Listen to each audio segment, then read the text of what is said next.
సంవత్సరాలు లెక్క తీసుకుంటే కనీసం ఒక్కొక్క సంవత్సరం మినిమం ఒక సంవత్సరం తక్కువ పూర్తిగా రేటు వచ్చింది, ఇంకా ఎక్కువ వచ్చింది, ఇంకా ఇప్పుడు కూడా ఇంకా ఎక్కువ వచ్చింది. ఆ సందర్భంలో 2 సంవత్సరాలు అయితే బాగా ఇబ్బంది వచ్చింది. వచ్చిన సందర్భాల్లో 30% ఒక సంవత్సరం, 50% ఒక సంవత్సరం మన జిల్లాలో పడిన పని మార్కెట్ వచ్చి చేసింది. రైతులు వచ్చి చెప్పడం, మేము అందరూ ఇంటర్ఫీర్ అవ్వడం, దగ్గర మార్కెట్తో వచ్చి ప్రభుత్వాలు ఒప్పించి వాటితో కొనిపించాము. దానికి అవసరమైన సపోర్టింగ్ ప్రైస్ ఇంకా రాష్ట్ర ప్రభుత్వమే ఇచ్చింది. దానికి కావాల్సిన ఆ గ్యాప్ ఫండింగ్ ఏదైతే ఆ నష్టం వచ్చిందో తిరిగి మళ్ళీ అమ్ముకోవడం మార్కెట్, ఆ గ్యాప్ అమ్మడానికి ఏదైతే తేడా వస్తే తేడా కూడా వచ్చింది. కానీ దురదృష్టం వాటికి వచ్చింది. ఇప్పటికే రైతులు వచ్చి ఇబ్బంది పడుతున్నారు. అధికారుల దృష్టి తీసుకొచ్చాము.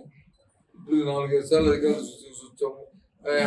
అందరితో అధికారుల దృష్టి తీసుకొచ్చాము. ఏది ప్రొక్యూర్మెంట్ సెంటర్స్ పెట్టకపోతే ఇబ్బంది వస్తుంది మొక్కుతుంది. కానీ ఇప్పుడు వచ్చి చూసిన నాదుడు కనిపించలేదు. అప్పుడే 80% కొంత రైతులు ఇప్పుడు నష్టపోతున్నారు. కనీసం 2,400, 2,300 ఉన్నది కనీసం 1,700, 1,600 కొనుక్కునే పరిస్థితిలో లేదు. అంటే ఒక క్వింటాల్ దగ్గర మినిమం 700 నుంచి 600 నుంచి 700 రూపాయలు నష్టపోతున్నాడు రైతు. ఇది చాలా దురదృష్టం, దుర్భారం. చాలా అయ్యాయి.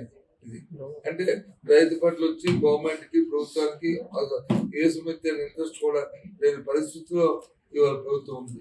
ఊరికి మాటలు చెప్పడం తప్ప పనులు కనిపించట్లేదు.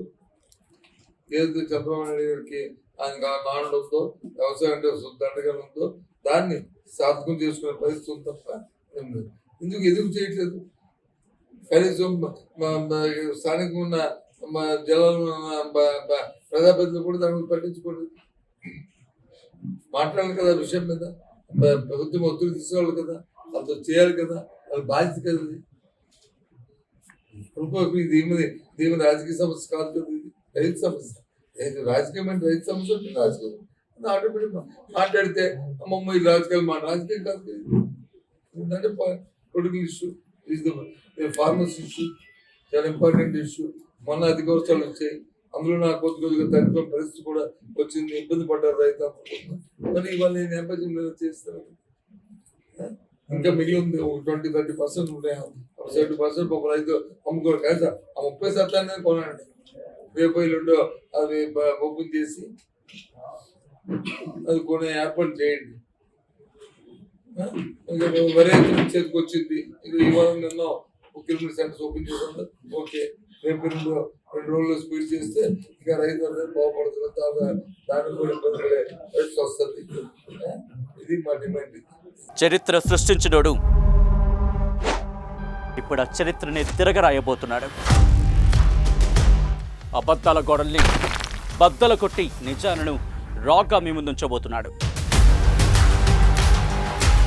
నిజమైన వార్తల కోసం వెంటనే డౌన్లోడ్ చేసుకోండి రా యాప్ని.